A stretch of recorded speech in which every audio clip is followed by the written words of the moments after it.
छत्तीसगढ़ में बच्चों को मुफ्त में किताबें उपलब्ध कराने के लिए पाठ्य पुस्तक निगम द्वारा किताबों की छपाई का काम किया जाता है। इससे पहले इस काम में कागजी की खरीदी में भ्रष्टाचार के आरोप लगते रहे। इस भ्रष्टाचार को खत्म करने के लिए प्रदेश के नए शिक्षा मंत्री और भाजपा नेता श्री ब्रजमोहन अग्रवाल ने नई दिशा निर्देश जारी किए। इन दिशा निर्देशों का पालन करते हुए की गई खरीदी में 2 करोड़ रुपए की बचत हुई है।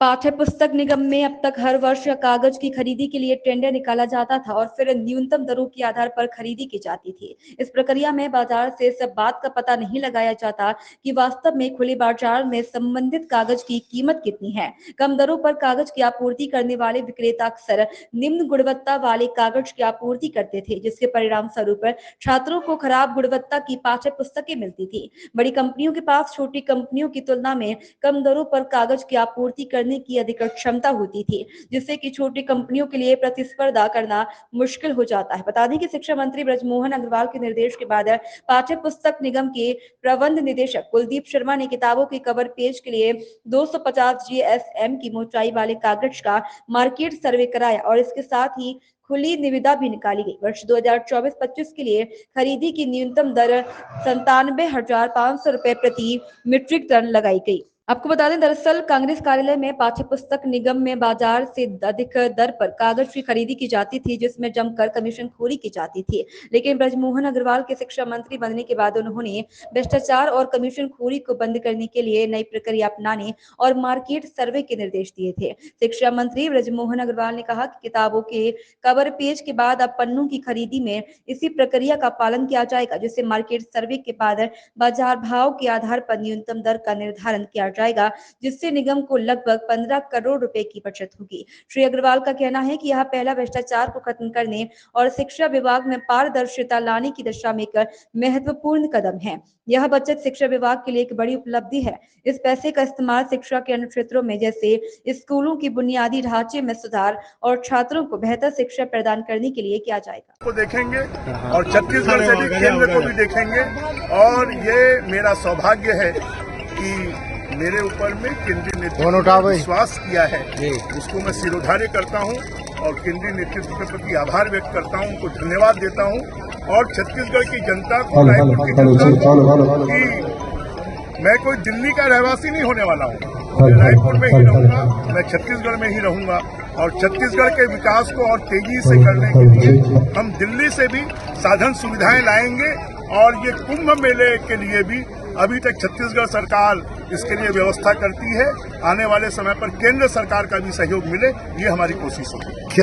और प्रदीप मिश्रा जी आए और जानकी जयंती से हम लोग क्या कहेंगे, कितनी भव्यता है? देखिए, धीरे धीरे राजिम कुंभ कल्प अपना वैभव और इसका गौरव बढ़ रहा है। ये राजीव लोचन भगवान कोटेश्वर महादेव की कृपा है और मुझे लगता है जैसा कि प्रदीप मिश्रा जी ने कहा है, आने वाले समय पर हमारा राजिम कुंभ कल्प जो है वो पूरे देश में और पूरे विश्व में अपना एक स्थान बनाएगा और राजिम की जो पवित्र भूमि है, ये पवित्र भूमि अपना वैभव फैलाएगी और बड़े संख्या में साधु संत महात्मा शंकराचार्य जी महामंडलेश्वर यहाँ पर आएंगे और राजिम जो प्रभु राम का ननिहाल छत्तीसगढ़ है, माँ कौशल्या की जन्मभूमि है, राम वन गमन मार्ग है, ये पूरे देश में विख्यात होगा और पूरा देश छत्तीसगढ़ में दर्शन करने के लिए आएगा। सर, मातृश्व होने के बावजूद आप कुंभ मेला में विशेष ध्यान दे रहे हैं, इस पर क्या? देखिए, क्योंकि यहाँ की व्यवस्था और बाकी सब चीजों को मैंने 13 सालों तक देखा है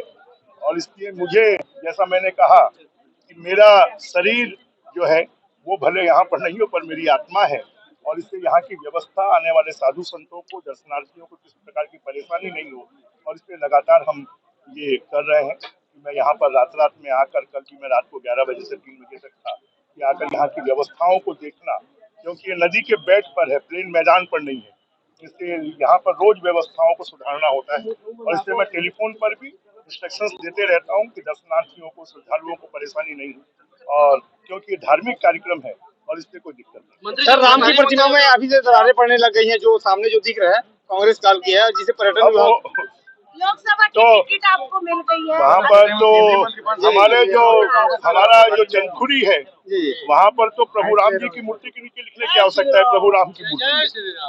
तो हर चीज में अपना स्वार्थ देखना और उसी का कारण है कि प्रभु रामलला आए हैं और वो सरकार गई। लोकसभा के टिकट आपको मिली? से साउंड चलाया जा रहा है। देखिए, ये सब मेले ठेले में ये छोटी मोटी चीजें होती रहती हैं। लोकसभा के सांसद देके आपको प्रमोशन क्या डिमोशन किया गया है? लोकसभा के टिकट अगले साल कुंभ मेला की भव्यता बनी रहेगी। अब पूरे छत्तीसगढ़ को हम केंद्र से भी पूरे छत्तीसगढ़ को देखेंगे और छत्तीसगढ़ से भी केंद्र को भी देखेंगे। और ये मेरा सौभाग्य है कि मेरे ऊपर में केंद्रीय नेतृत्व ने विश्वास किया है, उसको मैं सिरोधार्य करता हूं और केंद्रीय नेतृत्व के प्रति आभार व्यक्त करता हूं, उनको धन्यवाद देता हूं। और छत्तीसगढ़ की जनता को, रायपुर की जनता को, कि मैं कोई दिल्ली का रहवासी नहीं होने वाला हूं, मैं रायपुर में ही रहूंगा, मैं छत्तीसगढ़ में ही रहूंगा। और छत्तीसगढ़ के विकास को और तेजी से करने के लिए हम दिल्ली से भी साधन सुविधाएं लाएंगे। और ये कुंभ मेले के लिए भी अभी तक छत्तीसगढ़ सरकार इसके लिए व्यवस्था करती है। आने वाले समय पर केंद्र सरकार का भी सहयोग मिले, ये हमारी कोशिश होगी। और राजिम की जो पवित्र भूमि है, ये पवित्र भूमि अपना वैभव फैलाएगी और बड़े संख्या में साधु संत महात्मा शंकराचार्य जी महामंडलेश्वर यहाँ पर आएंगे। और राजिम जो प्रभु राम का ननिहाल छत्तीसगढ़ है, माँ कौशल्या की जन्मभूमि है, राम वन गमन मार्ग है, ये पूरे देश में विख्यात होगा और पूरा देश छत्तीसगढ़ में दर्शन करने के लिए। सर, मातृत्व होने के बाद आप कुंभ मेला में विशेष ध्यान दें इस पर? देखिए, क्योंकि यहाँ की व्यवस्था और बाकी सब चीज़ों को मैंने 13 सालों तक देखा है और इसलिए मुझे, जैसा मैंने कहा कि मेरा शरीर जो है वो भले यहाँ पर नहीं हो पर मेरी आत्मा है। और इसलिए यहाँ की व्यवस्था, आने वाले साधु संतों को, दर्शनार्थियों को किसी प्रकार की परेशानी नहीं हो। और इसलिए लगातार हम ये कर रहे हैं कि मैं यहाँ पर रात में आकर, कल भी मैं रात को 11 बजे से 3 बजे तक था, कि आकर यहाँ की व्यवस्थाओं को देखना, क्योंकि ये नदी के बेट पर है, प्लेन मैदान पर नहीं है। इसलिए यहाँ पर रोज व्यवस्थाओं को सुधारना होता है। और इसलिए मैं टेलीफोन पर भी इंस्ट्रक्शंस देते रहता हूँ कि दर्शनार्थियों को, श्रद्धालुओं को परेशानी नहीं हो, और क्योंकि ये धार्मिक कार्यक्रम है और इसलिए कोई